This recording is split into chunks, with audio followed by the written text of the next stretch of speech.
Was take it. They're not going to give it to us. We got to go out there and take it. You can't be afraid of greatness. You have to go out there and challenge greatness. Got the offensive rebound and the stick back. He is totally controlling this game right now. He made that look easy. Jokic finds Murray, corner three. It's good. We're just going to keep doing what we do and play our game, and we came in here with confidence and going to keep doing that. You know, we know what we're capable of. They came out and hit us in the mouth. We couldn't recover. We just got to be better next year. Welcome back to NBA Today, presented by PNC Bank. It is time for today's driven performance presented by Duncan. Nikola Jokic and the Nuggets. I mean, they were flat out dominant last night. They closed out the Suns to advance to the Western Conference Finals. Denver put up 81 points before halftime, scoring the highest first half on the road team in playoff history. And then Jokic, he finished with 32, 12, and 10, tying an NBA record with his third triple-double of the series. So here's Michael Malone. Our mentality was take it. You know what I mean? They're not going to give it to us. We got to go out there and take it. You're playing against a team with their backs against the wall, facing elimination. You just can't show up and think you can just arrive at this game and work your way into it. We weren't satisfied winning the first round. We're not satisfied now. Our goals are much bigger than getting to the Western Conference Finals, but we're definitely heading in the right direction. I think it's a defense. You know, they score 100 points. That's something that, especially at their place, like I said, if we were just aggressive, the mindset was really high level. Actually, I'm going to watch my horses racing in Copenhagen in Sunday, so I'm going to watch that. My friend who is driving racing tomorrow in Italy, so I'm going to watch that. This is wild. Nikola Jokic averaged a 34-point triple-double in this series. He's been playing at a Hall of Fame level this whole postseason. He has 4 games with 25 points, 10 rebounds, 10 assists. That's one shy of matching the most in a single postseason all time, which is just insane. Yeah, Malika, usually I only spy one time a week, but because of this, I had to spy twice, and I spied something. Yeah, 2 times. I'm Kendrick Perkins, better known as Big Perk, and nothing gets past me. Freeze! Just when you thought it did get past me, there I am. I spy a problem. I spy it all. Carry the hell on.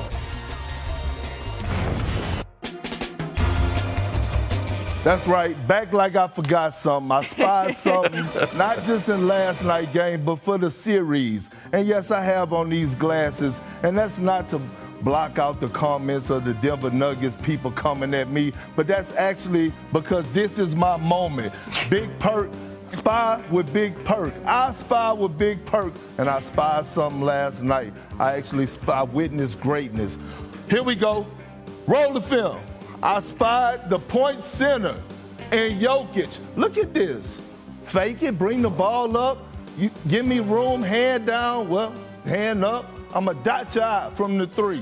What center is doing this in the league? No one. A UCLA cut coming down into a screen and roll. He's not the screener. He's actually coming off the screen. And watch the beautiful lob pass to Aaron Gordon. We haven't seen this before ever in life. Here we go again. Jokic. Think we're going simple dribble handoff? Oh, fakes it. Little floater in the lane. What I spied throughout this series and last night, we have a new sheriff in town.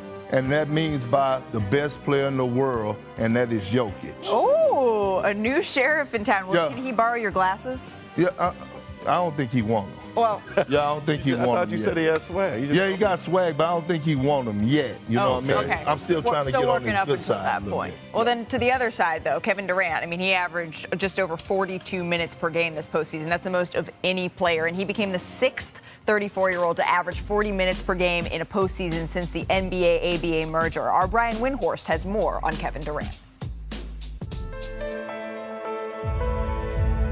Durant lets it go. No. Oh, my goodness. Is he spectacular? Oh, what a move by Durant. With Kevin Durant, it always felt like there was time. For a player so gifted, so resilient, and with a skill set that promised to age with grace, it always felt like there were several more chapters to write. I'm Kevin Durant. You know who I am. The Achilles tear in 2019, which would cost him 2 years, was unfortunate, but it couldn't define him. He would come back strong. He's Kevin Durant. And of course, He did. Three on the way. KD! Boy, Durant, poetry in motion. His triumphant 2021 was inspiring as he proved he defeated the nasty injury. I don't think I got to show anybody anything. I mean, I'm just going to come out there and just hoop. That playoff run with the Nets, his 34-point scoring average, Durant, jumper, pure. his jaw-dropping shooting percentages, and those 40-point games took down the Celtics. He followed it with a 7-game classic against the Bucks. His 48 points in Game 7 Right, rises at the baseline, shoots and scores. was a toe away from being iconic. The beauty of our profession is we get up and keep going. So, we get ready for next year. But now, the years suddenly feel like they're sliding by. Last year was misery. James Harden decided he was done in Brooklyn and forced his way out. Kyrie Irving fought vaccine rules as much as he did opponents, and the hapless sweep by the Boston Celtics left Durant with another lost season. Kevin Durant got punked. In the following months, he'd make 2 trade demands wrapped around Irving's own forced departure, as the Brooklyn experiment disintegrated. Now 2023 has ended in yet another disappointment. The Suns, where Durant got himself traded in a mid-season power move, were eliminated by the number 1 seed Denver Nuggets. Before we see Durant again, he'll see his own 35th birthday. And for the 5th straight year, he'll see someone else lift the trophy. When he's out there, there's still almost no one better. The ball goes to Durant and he scores. But his age is showing. Over the last 3 years, he's averaged just 46 games as knee, hamstring, and ankle injuries have slowed him. He's played with a string of superstars since taking the leap and leaving the Warriors. It's yet to get him where he so badly wants to go. Durant has an act left in his career, there is no doubt, but he's still looking for the storybook ending. The Phoenix Suns have a lot of questions to answer this offseason, and today Monty Williams and Chris Paul spoke about their futures in Phoenix. I just told you that every time you lose a game, you lose it for various reasons. Right. We didn't lose it against Milwaukee because they adjusted to our passing. We lost to Milwaukee because they beat us, and Giannis had 50 points. We lost to Dallas because they had a great night against us. Last night we lost because they adjusted, we didn't make shots, and we were playing in transition a lot. If you're looking for someone to blame, you can look at me. Do I what? My contract not up, but you know what I mean? Unfortunately, I'm not the GM or anything like that. You know what I mean? So we'll see. All right, bringing Zach Lowe back into the conversation here. Zach, what is next here for the Phoenix Suns? A whole lot of retooling around Kevin Durant and Devin Booker. And as long as those two are healthy, the Suns are going to win a lot of games. They're not in danger of any sort of big-time fall-off, but they're thin, and the injuries just killed them in the playoffs to Chris Paul and DeAndre Ayton. And to me, the biggest question that comes out of this series is, what are they going to do about DeAndre Ayton? Because it just went sideways at the worst possible time. Perk's I Spy segment, he spied it. Everybody, the body language, every time DeAndre Ayton does something is just awful. You can see the bench reacting like, oh my God, again with this guy.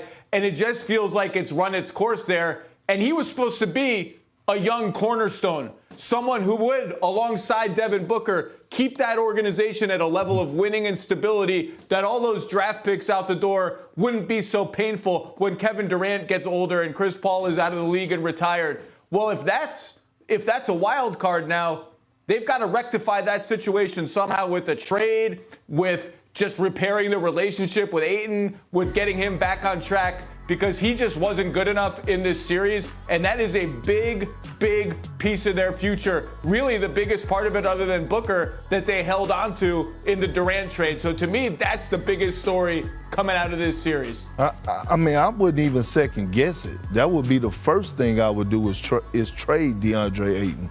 It's no repairing this. For what, though? Where? You can find something. You can find something for him. I mean, he's the number one. He was the number one pick. He's still a guy that could go out there and get you 20 and 10. No matter how much of a liability he is on defense, my God. But when I think about this, and I think about the culture of the Phoenix Suns, who is running this right now? James Jones, right? And I think about the culture that he came from, the Miami Heat, Pat Riley, Eric Spoelstra. Like, you have to be a certain type of player, and he looks for a certain type of player for us to fit that culture, and DeAndre Ayton is not it. Maybe he fits somewhere else, but it's not there. I will start off by trading him first. We just showed everyone the options that Phoenix has here. They're trade assets, they're movable assets, and one of them on the full screen, a person, Chris Paul. And Chris Paul, after he spoke to reporters today, he went out and he started getting some shots up. You can see him here. This is after he spoke with reporters in his exit interview. What more can you tell us about Chris, Mark? Well, I expect the Suns to be extremely respectful about his situation. He's got a great relationship with James Jones. Got a great relationship with Monty Williams. He's a future Hall of Famer. I mean, they're going to handle it with care. And I'm hearing they're not in a rush to push him out. I mean, you got to remember the asset that he does have. Yeah. You know, you don't just give him away. So I expect them to opt in. Whether he remains there, I think right now they do want him to stay. But, you know, the Suns have added more people to their front office, like Gerald Mackins as assistant GM, hiring more scouts. They got more resources now, and right now it seems like I think they want to add to this group rather than disband it at the moment. Perk? No, I was just saying, if people find it weird that Chris Paul is taking shots after he just finished his interview, it's because basketball is your sanctuary. So sometimes just getting out there on the floor just to relieve stress or clear your mind, it's the